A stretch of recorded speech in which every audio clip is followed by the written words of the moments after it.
Welcome once again. This is Vireza Entertainment as usual. So we are glad you have chosen us. Today we are going to enjoy together different examples that were given, and there are things that was seen during the earthly ministry of Jesus, for example. So as we were there, we saw a careful examination of Christ's reference to the Old Testament, making it unmistakably evident that he fully accepted as factual even the most controversial statements in the Hebrew Bible pertaining to history and science. So here are some few examples.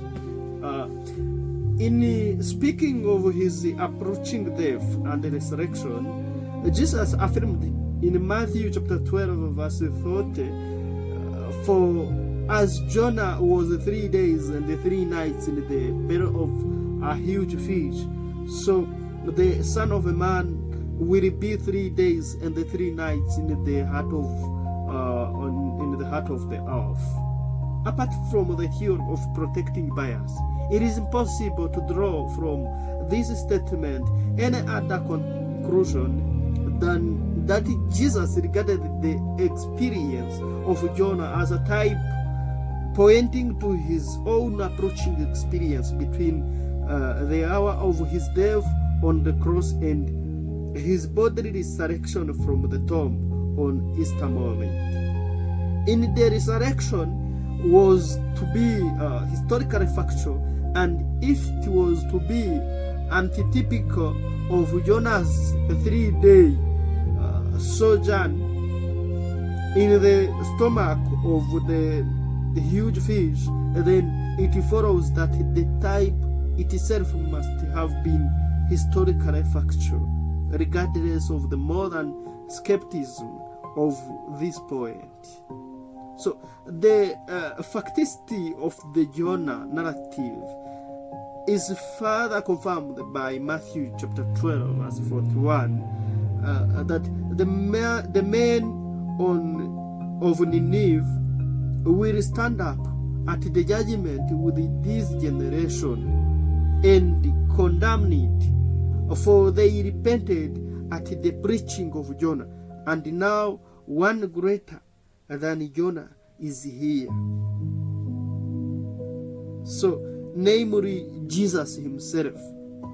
Jesus implies that the inhabitants of Nineveh actually did respond to Jonah's stern warning and denunciation with self-abasing humility and fear, precisely as recorded in Jonah chapter 3. Jesus declares that those raw, untaught pagans were less guilty before God than the Christians rejecting Jews of his own generation. Such a judgment clearly presupposes that the Ninevites did precisely, Ninevites did precisely what Jonah says they did. This means that Jesus did not take that book to be a mere piece of fiction or allegory, as some would be evangelicals have suggested.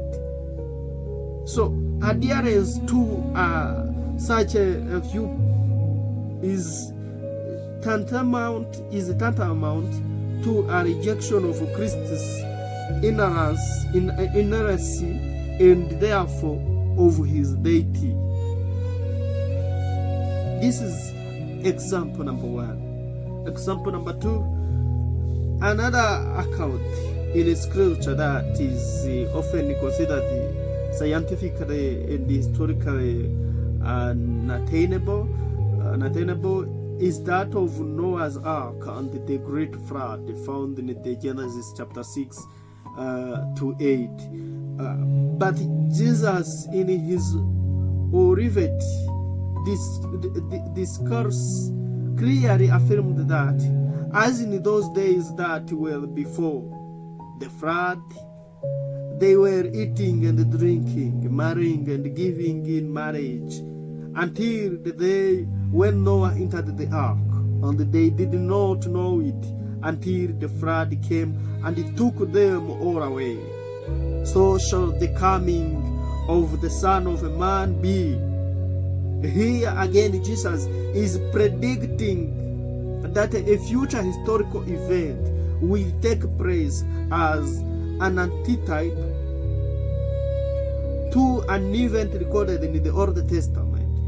He must therefore have regarded the flood as a literal history, just as it was recorded in Genesis. So this is an example number 2. Example number 3. In the Exodus account of the feeding of the 2 million plus Israelites by the miracle of manna for 40 years in the Sinai, people were eating manna or manna.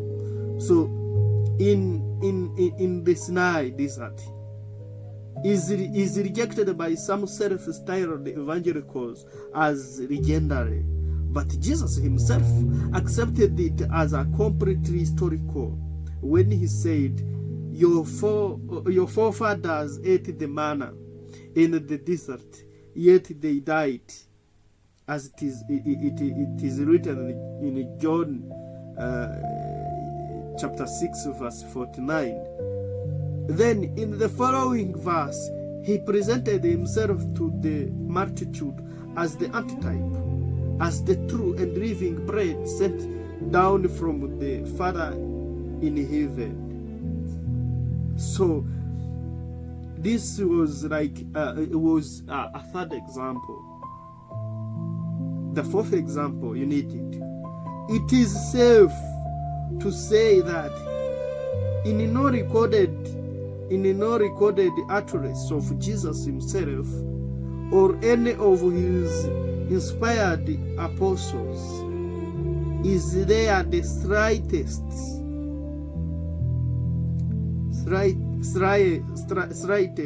suggestion that inaccuracy in matters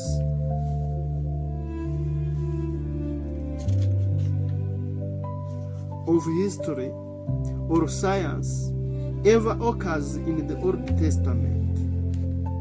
So, to the scientific or relationalistic skepticism of the Sadducees, Jesus cited the precise wording of Exodus as it appears in chapter 3 verse 6, where Moses is addressed by God from the burning bush, the bush that burned miraculously without being consumed, in the following terms: I am the God of Abraham, the God of Isaac, and the God of Jacob, as it appears in Matthew chapter 22 verse 32. From the present tense implied by the Hebrew verbs clause, our Lord drew the deduction that God would not have described himself as the God of mere lifeless corpse,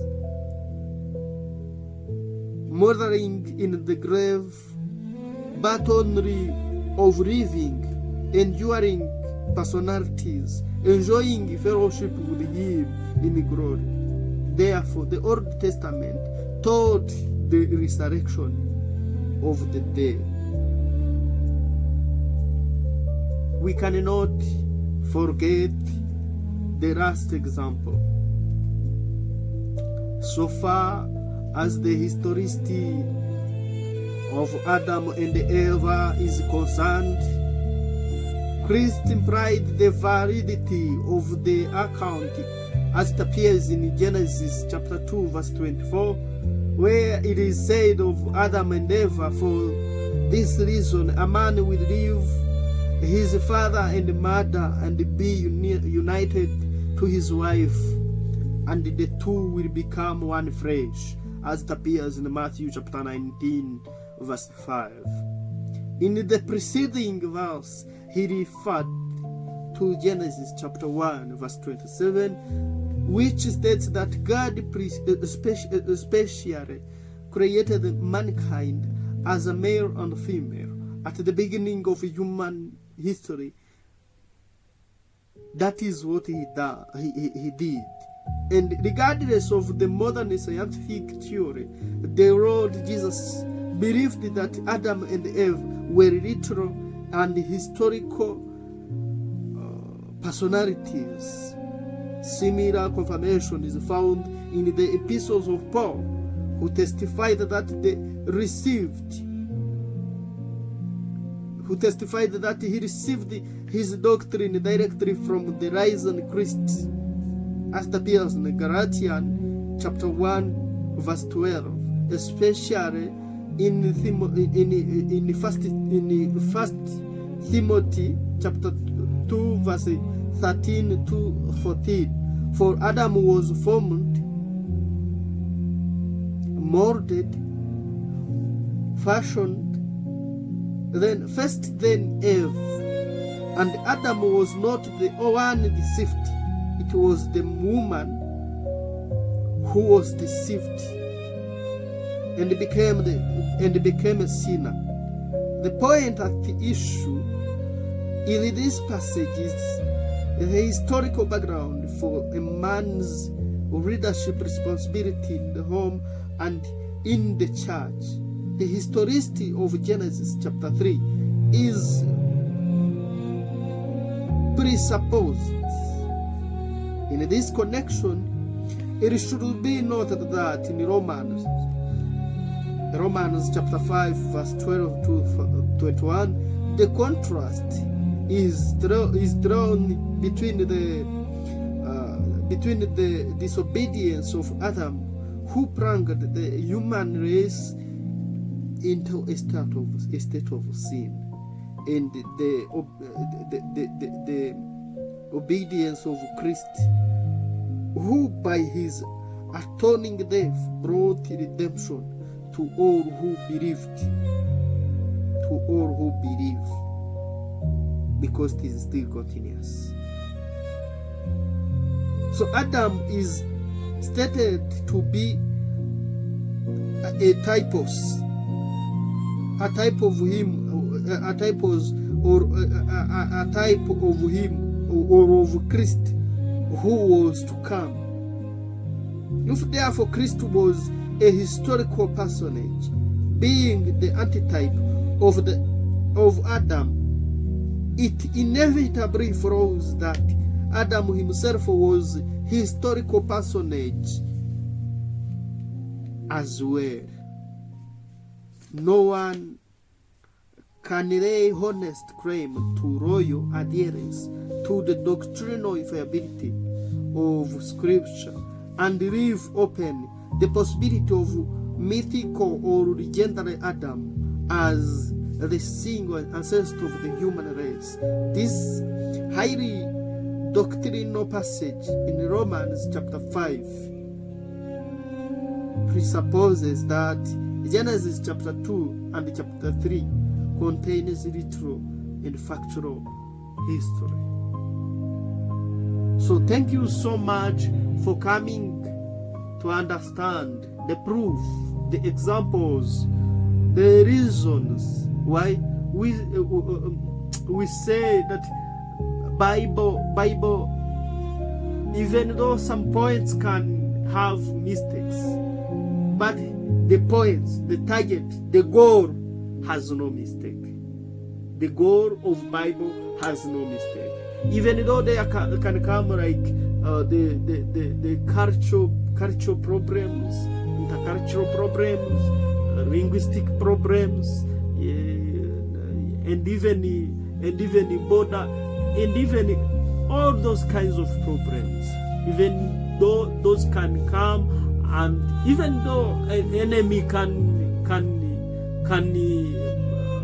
try to make some orthographies that are going to confuse people as much as possible, But don't forget this.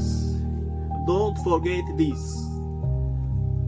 Those points can have mistakes, orthography, history, astronomy, and even theology.